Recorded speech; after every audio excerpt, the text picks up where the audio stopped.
Esse aqui, senhores, é um cara importantíssimo para a filosofia. Esse é Hegel, filósofo, alemão também. Ele escreveu vários livros importantes, mas para nós, a filosofia do direito, a Fenomenologia do Espírito é o mais importante livro dele. Ciência da Lógica, Enciclopédia das Ciências Filosóficas em Compêndio e Princípios da Filosofia do Direito, até pelo nome do livro, dá para saber que é um livro importante para nós, da filosofia do direito. Princípios da filosofia do direito regem várias passagens da filosofia do direito. Tem gente que não gosta. Qual é o mais importante ensinamento de Hegel?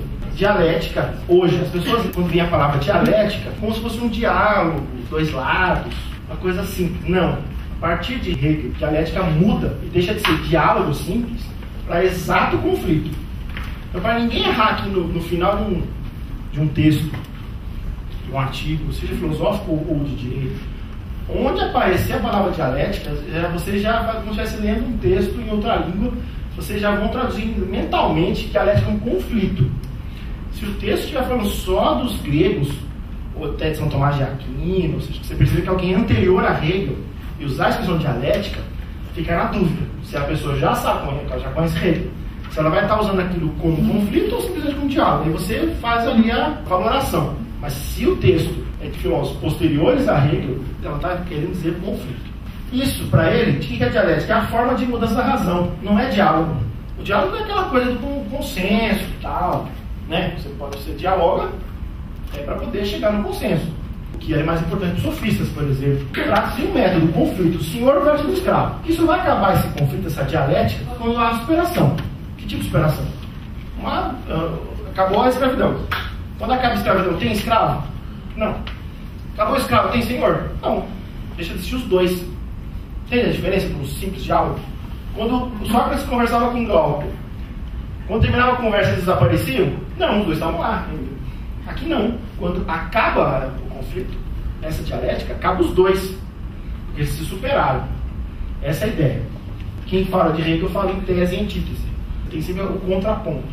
Veja que tudo isso vai além do simples diálogo. Por isso que conflito é a melhor forma de você entender o que Hegel está nos dizendo.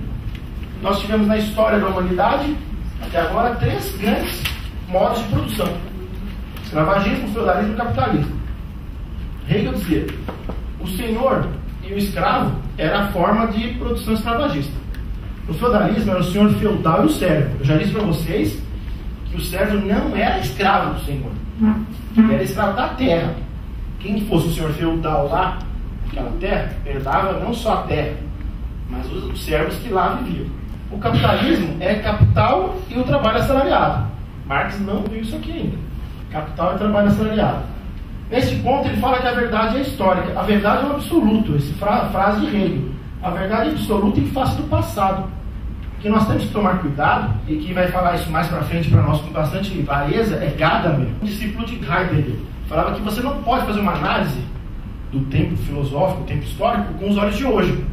Se eu chegar aqui e falar assim, pô, você falou que Aristóteles era bom, mas ele tinha escravos, naquela época tinha escravos, Atenas não era essa maravilha toda, porque você falou em democracia ateniense, ágora, só que 10% da população era cidadão? Era o jeito deles. Agora, eu vou ficar falando que eles estavam errados, que eles eram. Isso joga tudo fora, o bebê e a água junto com a bacia, porque nada pressa? Não, você tem que olhar, óbvio, com os olhos de hoje, mas com carinho, com cuidado para não fazer anacronismo, né? De você ficar analisando atitudes do passado aos olhos de valores de hoje. Isso é muito ruim. Você pode usar o passado para tentar entender motivos de hoje, condutas atuais, mas nunca querer mudar o passado porque você está olhando a partir de hoje. Ele diz no livro Princípios da Filosofia do Direito que a dialética é a rosa na cruz do sofrimento presente. Você tem que saber dessas relações quem está explorando quem ali. O símbolo de rosa na cruz do sofrimento presente é uma mãozinha segurando uma rosa, que é o símbolo da Internacional Comunista. Então, no Brasil, quem usa a mãozinha segurando a rosa é o PDT. É o símbolo da Internacional, que deriva desta frase do Hegel, que a dialética é a rosa na cruz do sofrimento presente, que é saber quem explora quem. Quando você identifica em qualquer relação dialética, você tem que identificar quem está explorando quem. Leamos Hegel. No que se refere aos indivíduos, cada um é filho do seu tempo. Assim também para a filosofia, que no pensamento pensa o seu tempo. Tão grande loucura imaginar que uma filosofia ultrapassará o mundo contemporâneo como acreditar que o indivíduo saltará para fora de seu tempo, transportará rodos. Se uma teoria ultrapassar esses limites, se construir um mundo tal como entenda dever ser, este mundo existe de certo, mas apenas na opinião, que é um elemento inconsciente, sempre pronto a adaptar-se a qualquer forma. Se eu ficar olhando para o passado e não ficar aqui cobrando que isso é isso por causa disso, daquilo, vai fundamentar o que aconteceu lá atrás? Se eu ficar aqui, nós podemos fazer um curso para tentar debater por que os gregos tinham escravos. Vai mudar? Eles vão deixar de ter escravo? Vamos valorar se era bom ou ruim? A missão da filosofia está em conceber o que é, porque o que é a razão. Então vejam, senhores, isso aqui está na introdução do livro Os Princípios da Filosofia e Direito. A missão da filosofia está em conceber o que é, porque o que é a razão. Para o direito isso é tudo, né? Que não é, não nos importa. O domínio do direito é o espírito em geral, aí é sua base própria. O seu ponto de partida está na vontade livre, de tal modo que a liberdade constitui a sua substância e o seu destino, e que o sistema do direito é o império da liberdade realizada, o mundo do espírito produzido como uma segunda natureza a partir de si mesmo. Vejam que interessante, que o sistema do direito é o império da liberdade realizada. O sistema todo do direito está para regular liberdades. Chega a ser até paradoxal, se eu estou falando que eu estou controlando alguma coisa que se chama liberdade, isso é liberdade? Não, né? Mas a gente tem essa garantia de que não farão contra nós aquilo que nós não podemos fazer. Então, essa é uma liberdade kantiana até, né? Os limites, posso ir até aqui, daqui não posso, mas que isso vai causar, isso é a base de vários doutrinadores, principalmente do justpositivismo, essa questão. Tudo tem que ser regulado, até a liberdade, né? Nós temos na nossa Constituição, no artigo 5º, o direito de ir e vir, que é a liberdade. Agora, o que é o direito de ir e vir? O direito de você poder fazer um protesto na rua? É o direito de você queimar um banco, queimar um ônibus, quebrar um banco? Liberdade. Então, a que nível de liberdade a sociedade quer dar para os seus cidadãos? O Estado é o racional, vai em si e para si. Esta unidade substancial é um fim próprio, absoluto, imóvel. Nele, a liberdade obtém o seu valor supremo. E assim, este último fim possui um direito soberano perante os indivíduos que, em serem membros do Estado, possuem o seu mais elevado dever. Se o Estado é o espírito objetivo, então só como membro é que o indivíduo tem objetividade, verdade e moralidade. A associação, como tal, é o verdadeiro conteúdo e o verdadeiro fim. E o destino dos indivíduos está em participarem de uma vida coletiva. Quaisquer outras satisfações, atividades, moralidades de comportamento têm o seu ponto de partida e o seu resultado neste ato substancial e universal. Uma coisa que eu esqueci de falar de Kant, que o problema não é Kant. O problema é a interpretação que fazem de Kant. O problema não é Hegel, o problema é a interpretação que fazem de Hegel. Veja quem está falando ali. Se o Estado é o espírito objetivo, então só como membro é que o indivíduo tem objetividade, verdade e moralidade. Se o indivíduo não fizer parte desse Estado, de forma excluído, ele não terá nem objetividade, nem verdade e nem moralidade. Afirmar que alguém não tem moral, só que ele não está dentro de um Estado, é muito forte.